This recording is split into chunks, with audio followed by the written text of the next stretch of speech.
दान भावना, कर्नाटक की लोक कथा। दान भावना, लोक कथा कर्नाटका। श्रीनिवास नाम का एक बालक अपनी दादी के साथ एक नए गांव में रहने आया। वे दोनों गांव के साहूकार के पास पहुंचे। साहूकार अपनी तोंद फुलाए कुर्सी पर बैठा था। दादी और पोते ने साहूकार को प्रणाम किया। दादी ने उससे कहा, मालिक, हम दूसरे गांव से आए हैं, अब यही रहना चाहते हैं। आप हमें सिर छिपाने की जगह दे दें, बदले में हम आपके घर के काम कर देंगे। साहूकार ने मन में सोचा, बिना दाम के 2 मजदूर मिल रहे हैं, इन्हें क्यों छोड़ा जाए। वह मान गया। उसने घर के पिछवाड़े उन्हें रहने की जगह दे दी।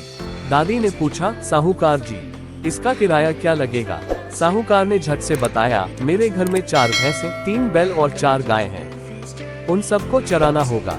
उनके गोबर को पाथकर उपले बनाने होंगे और उपले बेचकर उनके पैसे मुझे देने होंगे, वही उसका किराया होगा। दादी और पोते ने साहूकार की शर्त मान ली। उसी दिन से दादी तो साहूकार के घर का काम करने लगी और पोते ने गांव में ही कोई काम ढूंढ लिया। उनका जीवन चलने लगा। एक दिन की बात है, साहूकार के दरवाजे पर फटेहाल एक भिखारी आ गया।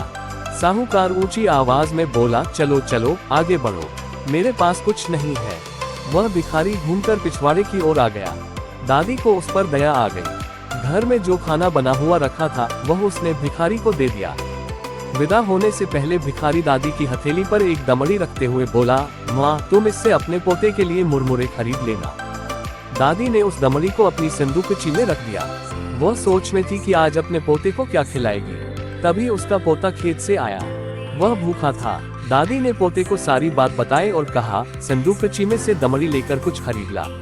जैसे ही पोते ने संदूकची खोली, सोने की चमक से सारी झोंपड़ी जगमगा उठी। उन्होंने सोना बेचकर सुंदर मकान बनाया, जमीन खरीदी, बैल खरीदे और बड़े किसान बन गए। उनकी समृद्धि देखकर सेठ ने सोचा, काश मैंने उस भिखारी को न भगाया होता।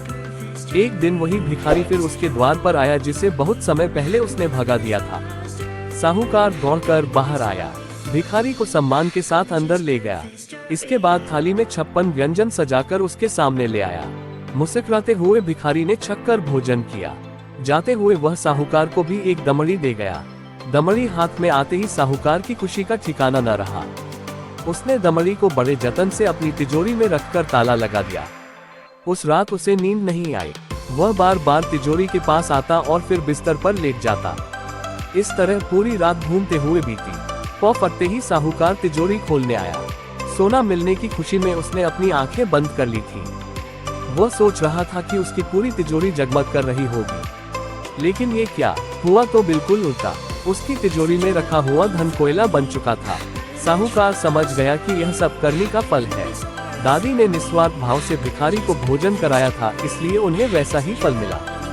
उसने लालच में आकर भिखारी को भोजन दिया था, सो ऐसा फल मिला।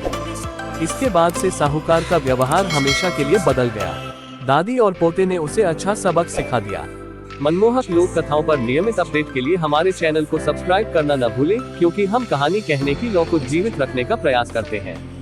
हमारे किसी भी आगामी एपिसोड को देखना न भूलें, जहां हम भारतीय लोक कथाओं के खजाने से अधिक छिपे हुए रत्नों को उजागर करेंगे। हमसे जुड़े और इस अविश्वसनीय साहसिक कार्य का हिस्सा बने, क्योंकि हम आपको लोक कथा इतिहास, लोक कथाओं का अनावरण की मनोरम दुनिया में जाने के लिए आमंत्रित करते हैं। मंत्रमुग्ध और प्रेरित होने के लिए तैयार रहें। जय श्री राम मित्रों।